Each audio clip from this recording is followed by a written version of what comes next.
श्रद्धेय ललित नारायण मिश्र जी के इस जन जागरण तिरंगा यात्रा कार्यक्रम में हम सब के बीच इस कार्यक्रम के संयोजक और ललित बाबू के पोता बड़े भाई सुप्रीम कोर्ट के माननीय वकील श्रीमान वैभव मिश्रा जी, आज के इस कार्यक्रम के माननीय मुख्य अतिथि वीरपुर नगर पंचायत के माननीय मुख्य पार्षद श्रीमान सुशील शाह जी, हमारे मुख्य अतिथि हम सब के अभिभावक यमुनानंद मिश्र जी, हम सब के अभिभावक गजेंद्र नारायण सिंह जी, और आज ललित नारायण मिश्र सभागार पुस्तकालय सभागार में उपस्थित पिता तुल्य बुजुर्गों, युवा नौजवान साथियों और इस कार्यक्रम को कवरेज कर रहे ऐसे इलेक्ट्रॉनिक मीडिया, प्रिंट मीडिया से जुड़े छायाकार पत्रकार साथियों, आप सबका हृदय से आज स्वागत और अभिनंदन। श्रद्धेय ललित बाबू के इस जन जागरण कार्यक्रम को रखने की आवश्यकता आखिर क्यों पड़ी, हम सब आज इसी पर चर्चा करने के लिए यहाँ आए। ललित बाबू के योगदान पर जब कभी भी चर्चा होगा, कोसी मिथिलांचल में जन जन के हृदय में अगर कोई जननेता के रूप में रहा है तो श्रद्धेय ललित बाबू रहे हैं। ललित बाबू का योगदान न भूतो न भविष्यति, ऐसे श्रद्धेय ललित बाबू का योगदान रहा। आज हम जिस कॉलेज परिसर सभागार में आपको संबोधित कर रहे हैं, यह कॉलेज भी श्रद्धेय ललित बाबू का ही देन रहा है। जहां हम सब खड़े, जहां रेलवे का मामला रहा हो, रेलवे के विकास से जुड़ी हुई बातें हो, या फिर कोसी पश्चिमी तटबंध, कोसी बराज का निर्माण हो, ये ललित बाबू का ही सपना था और ललित बाबू का ही देन है कि आज नहरों का निर्माण, कोसी बराज का निर्माण, यहाँ के किसानों के कल्याण को ध्यान में रखते हुए उस दूरदृष्टि के साथ ललित बाबू ने उस जमाने में किया।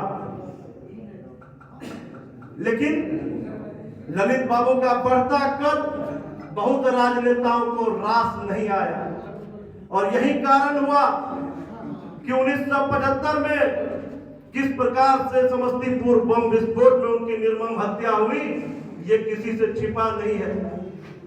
आने वाले 3 जनवरी को फिर से ललित बाबू की पुण्यतिथि आ रही है। हर वर्ष ललित बाबू की पुण्यतिथि तो आती ही है। अगर ललित बाबू का कुछ नहीं आया तो आज तक उनके अधूरे न्याय का सपना नहीं आया जो आज तक अधूरा है। सरकारें आई, बदलती रही, कई सरकार आए, कभी कांग्रेस की सरकार, कभी राजद की सरकार, कभी एनडीए की सरकार, लेकिन अगर नहीं कुछ आया तो ललित बाबू के उस न्याय का सपना आज भी अधूरा है। एक जननेता के रूप में कैसे ललित बाबू इस क्षेत्र को सींचे, ये कोसी मिथिलांचल का तो बच्चा बच्चा जानता ही है। लेकिन कुछ दिन पहले हम पंजाब की तरफ निकले थे माता वैष्णो देवी का दर्शन करने, वहां भी हमें कुछ लोग मिल गए जो ललित बाबू के उस काम के दीवाने थे। जो पंजाब के होशियारपुर में एक विद्यालय हमने देखा, वो भी श्रद्धेय ललित बाबू के स्मरण से उनके नाम पर आज भी वहां पर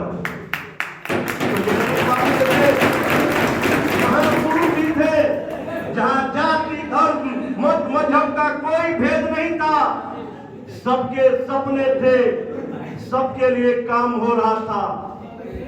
लेकिन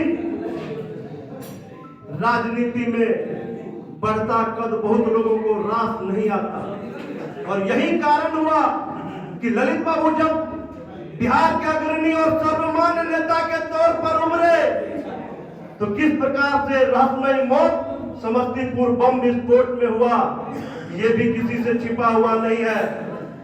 यह आज तक मामला न्यायालय में है, विचाराधीन है, लेकिन आज तक अपराधी कौन है और सजा क्यों नहीं मिला, इसका जवाब आज भी समाज को इंतजार है। समाज आज भी इस जवाब के इंतजार में खड़ा है। लेकिन केवल सरकारें आई और गई, ललित बाबू के सपने अधूरे हैं। और ये न्याय का सपना, ये आपके मन की जो भाव है, इसी भाव को प्रकट करने के लिए आज ललित नारायण मिश्रा पुस्तकालय सभागार में हम सब एकत्रित हुए। साथियों, अगर हम यहाँ ललित बाबू पर ही चर्चा करने लगेंगे तो मुझे लगता है कि 2-4 दिन कम पड़ जाएंगे। ललित बाबू ऐसे महापुरुष और उनका इतना योगदान इस समाज के लिए है। हम तो केवल यही कहेंगे अपने सभी नौजवान साथियों से कि हर चीज के लिए आज पुरुषार्थ की आवश्यकता होती है। कि आपके जो सपने हैं ये भी पुरुषार्थ और परिश्रम की पराकाष्ठा का ही परिणाम है। आज रेलवे का विकास हो, अनुमंडलीय अस्पताल हो, या फिर ये कॉलेज हो, नहरों का निर्माण कार्य हुआ, ये सब कौन किया? ये सब ललित बाबू का किया हुआ है, जो कोसी मिथिला के जन जन के हृदय में है।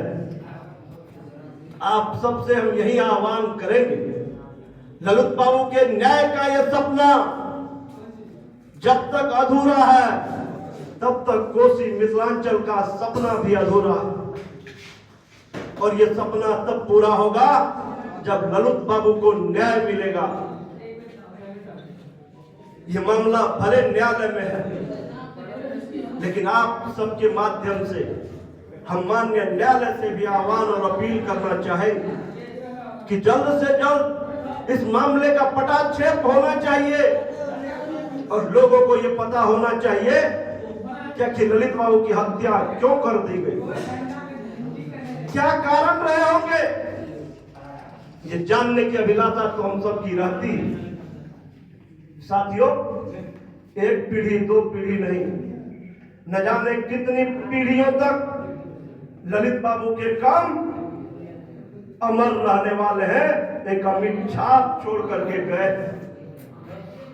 राजनीति में राजनेताओं के अपने अपने भेद विभेद होते रहते हैं, लेकिन किस प्रकार से निर्मम हत्या हुई ये यहाँ का मिथिलांचल का समाज, यहाँ का नौजवान, यहाँ का किसान, यहाँ की माताएं बहनें आज भी जानना चाहती हैं।